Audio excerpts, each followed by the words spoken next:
Existe uma espécie de raiva que não vive no peito. Ela desce mais fundo. Se instala na medula. Vira combustível.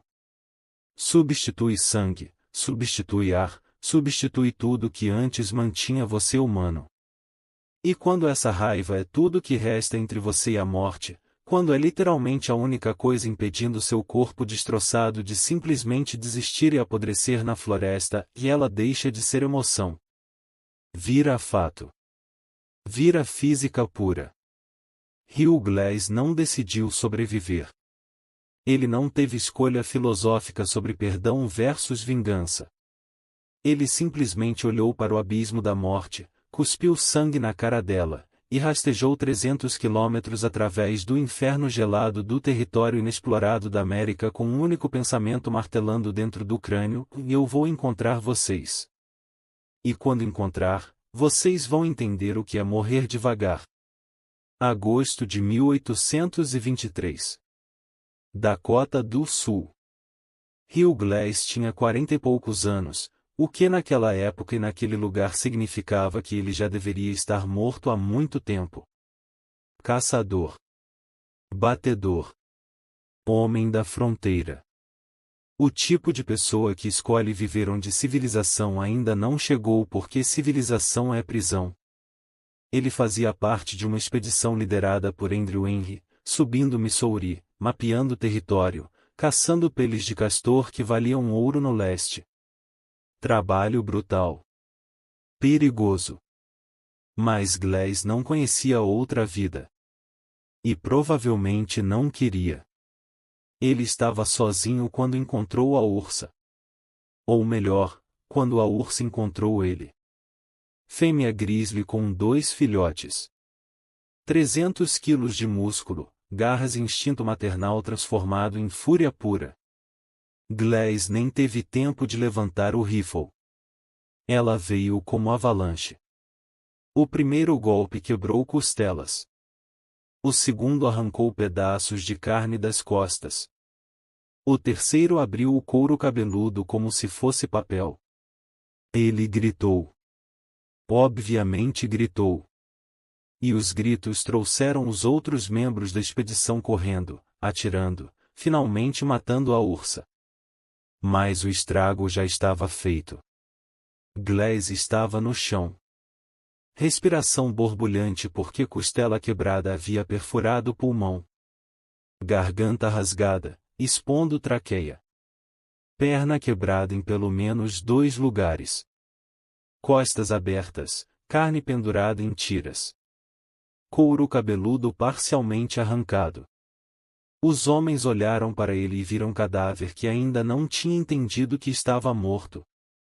Andrew Henry, comandante da expedição, tomou a decisão pragmática: não podiam carregar um moribundo por centenas de quilômetros em território hostil.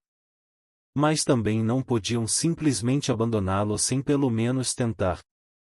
Então ofereceu $80, fortuna na época, para quem ficasse com Glass até ele morrer. 2 homens aceitaram. Um jovem chamado Jim Bridier, 19 anos. E John Fitzgerald, homem mais velho, experiente, cínico. Eles ficaram. Por 1 dia. 2 dias. Glass não morria. Continuava respirando aquela respiração horrível, borbulhante, cada inalação soando como última. Febre. Delírio. Mas não morria. E a cada hora que passava, Bridier e Fitzgerald ficavam mais nervosos. Território Arikara. Tribos hostis. Cada minuto ali era convite à morte. No terceiro dia, Fitzgerald tomou decisão.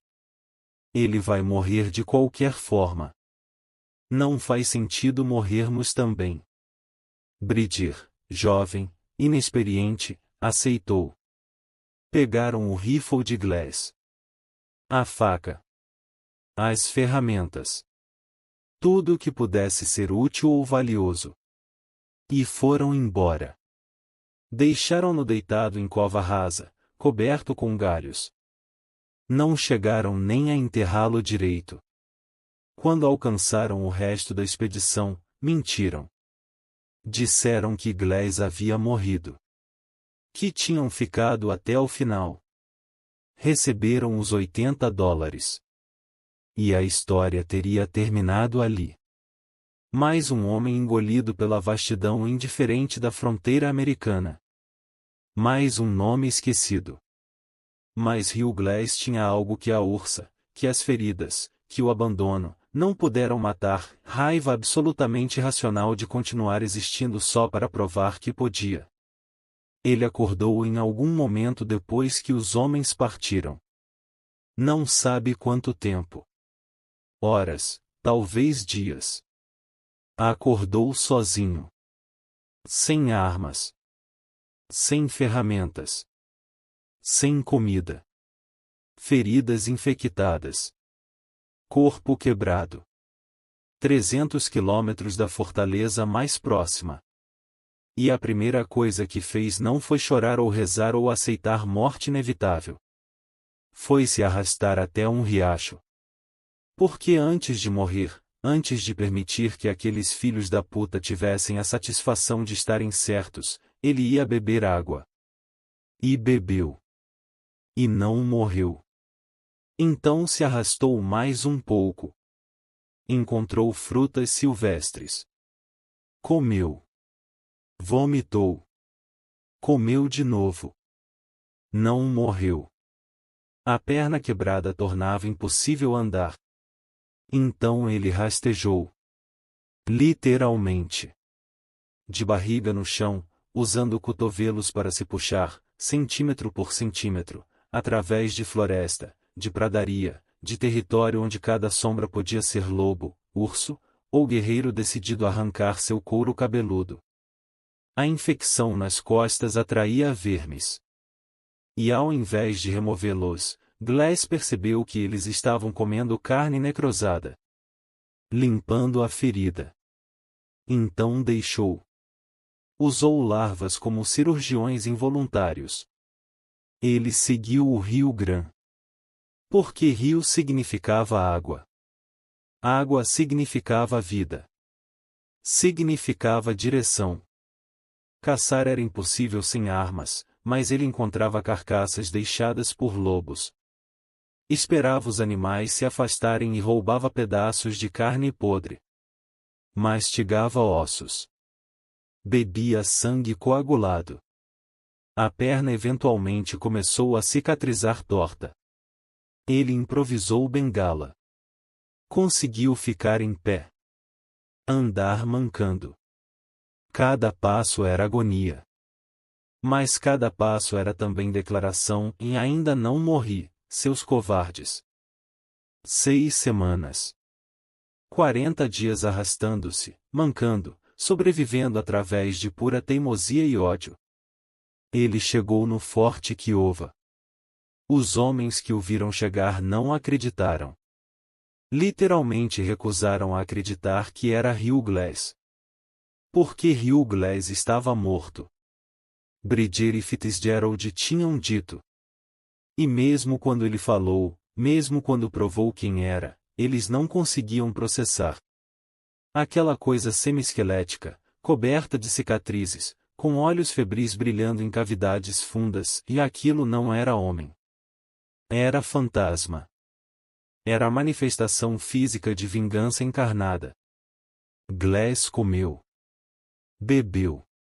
Deixaram tratar suas feridas. E no momento em que teve força suficiente para ficar em pé sem cair, fez uma pergunta: onde estão Bridger e Fitzgerald? Porque não foi acidente que ele sobreviveu.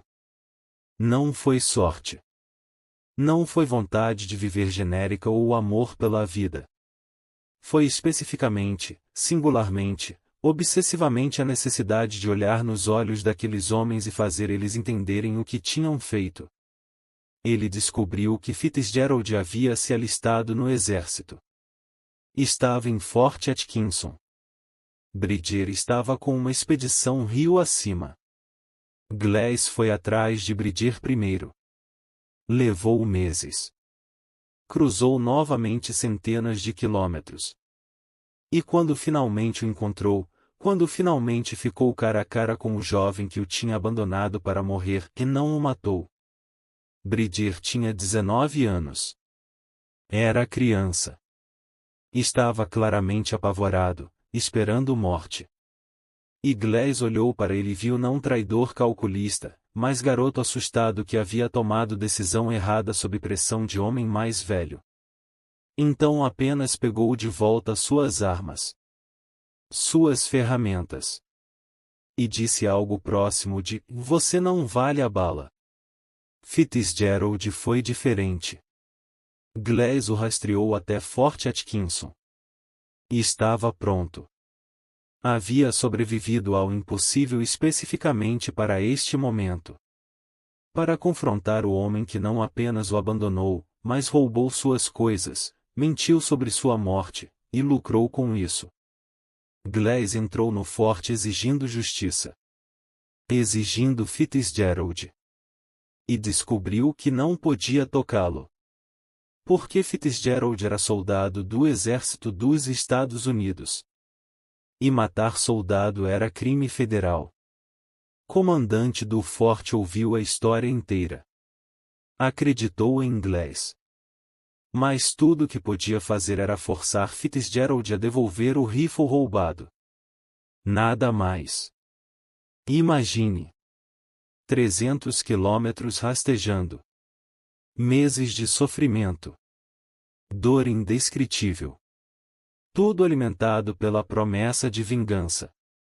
E quando finalmente chega o momento e você não pode. Legalmente, tecnicamente, fisicamente pode. Mas fazer isso significaria ser enforcado. Significaria jogar fora tudo que sobreviveu. Fitzgerald ficou ali, atrás de uniforme que funcionava como armadura legal. Iglesias teve que engolir raiva, engolir injustiça, pegar o rifle e ir embora. A história diz que ele ficou com o rifle.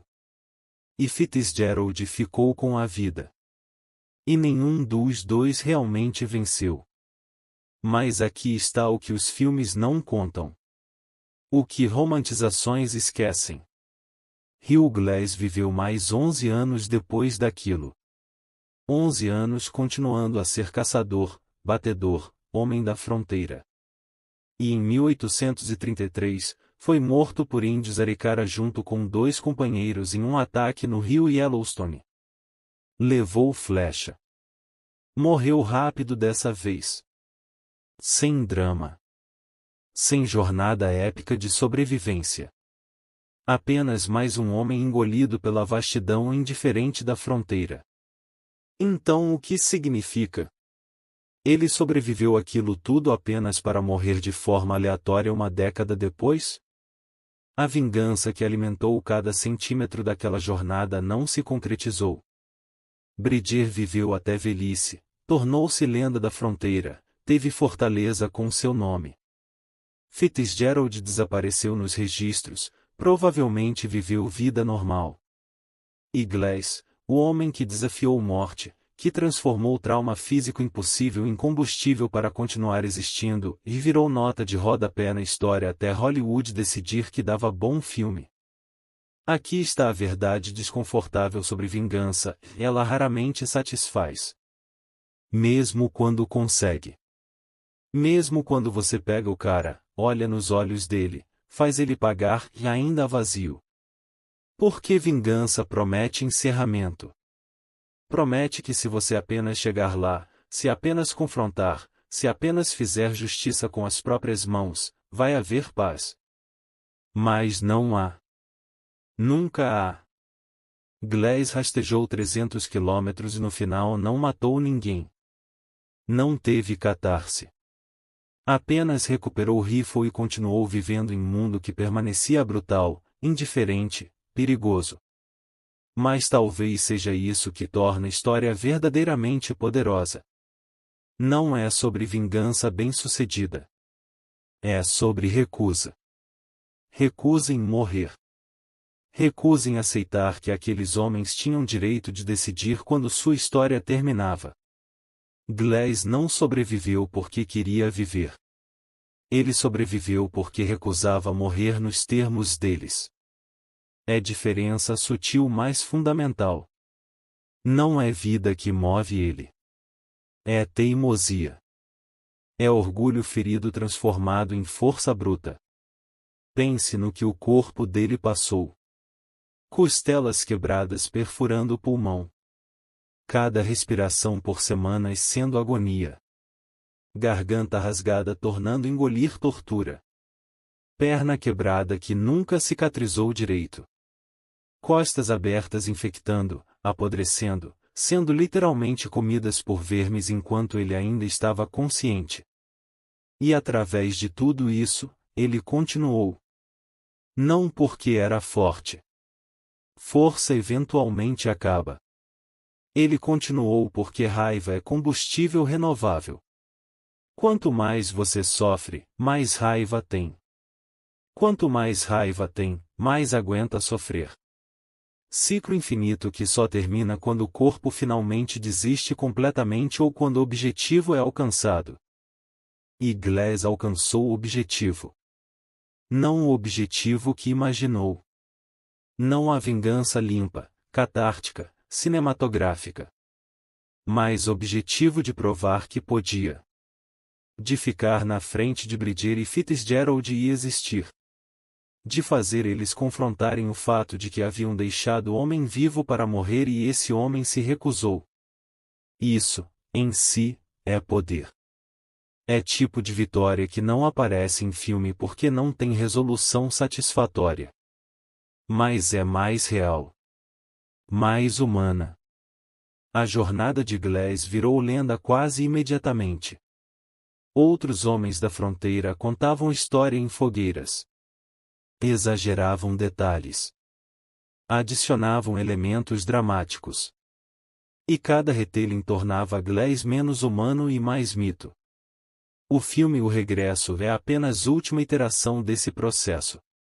Leonardo DiCaprio rastejando na neve, sendo enterrado vivo, comendo fígado cru de bisão e tudo visualmente impressionante. Tecnicamente brilhante. Mas necessariamente simplificado. Por que você não pode colocar 6 semanas de sofrimento monótono em 2 horas? Precisa comprimir. Dramatizar. E no processo, perde nuance. A nuance é que Glass provavelmente não era herói. Ele era homem duro, provavelmente violento, que vivia em mundo violento fazendo coisas violentas. A nuance é que Bridger e Fitzgerald não eram vilões cartoonizados. Eram homens assustados tomando decisão pragmática em situação impossível. Abandonar Glass era errado moralmente? Sim. Mas era compreensível? Também sim. Ficar com o corpo moribundo em território hostil era sentença de morte para todos. Eles escolheram sobrevivência própria sobre lealdade a homem já morto. Exceto que ele não estava morto. E essa é a maldição deles.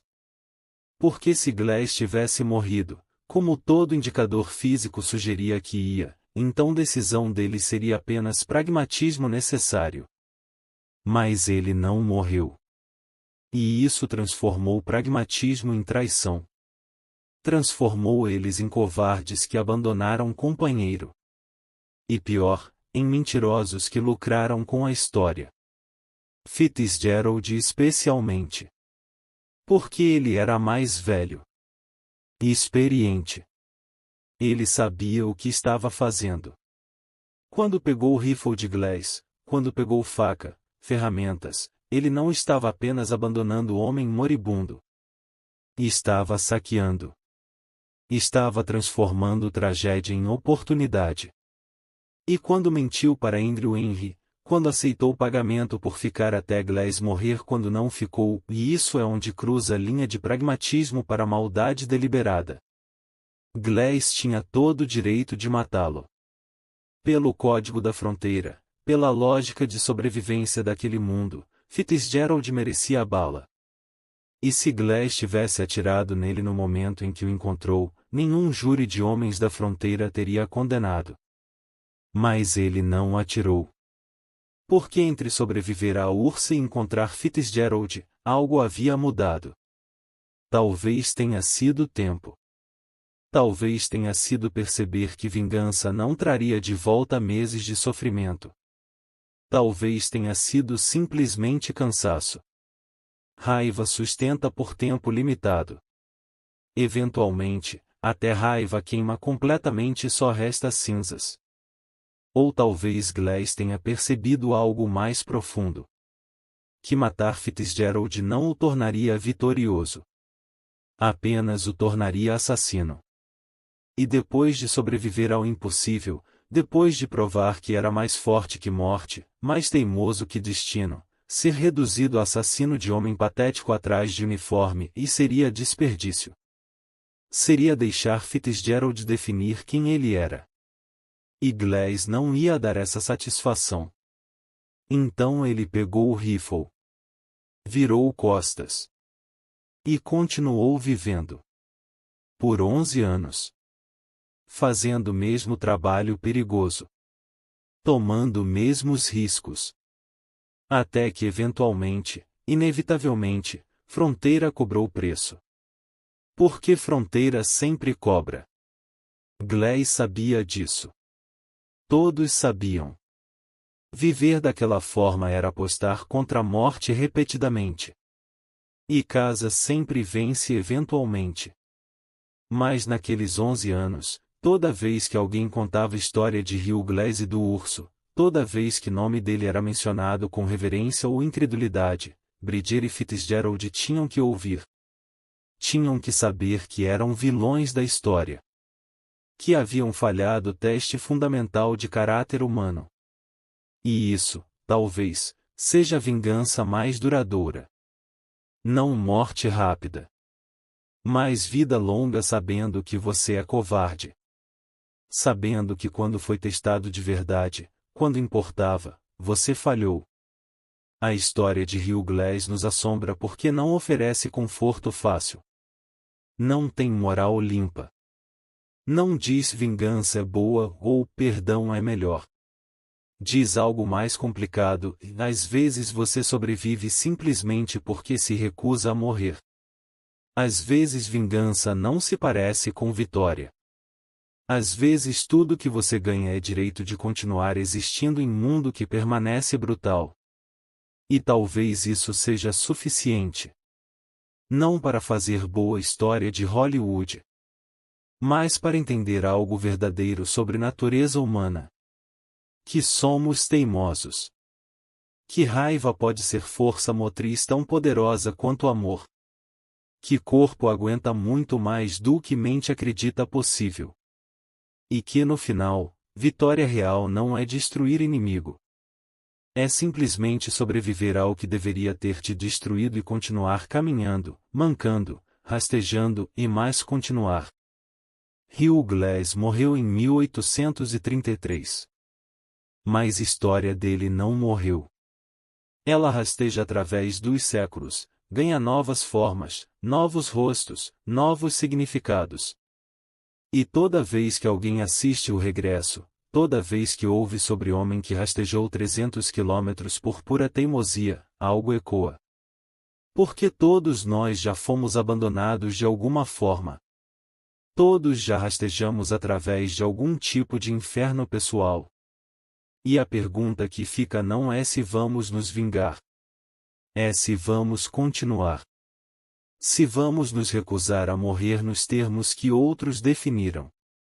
Se vamos transformar dor em combustível e raiva em direção e simplesmente continuar rastejando. Até não poder mais.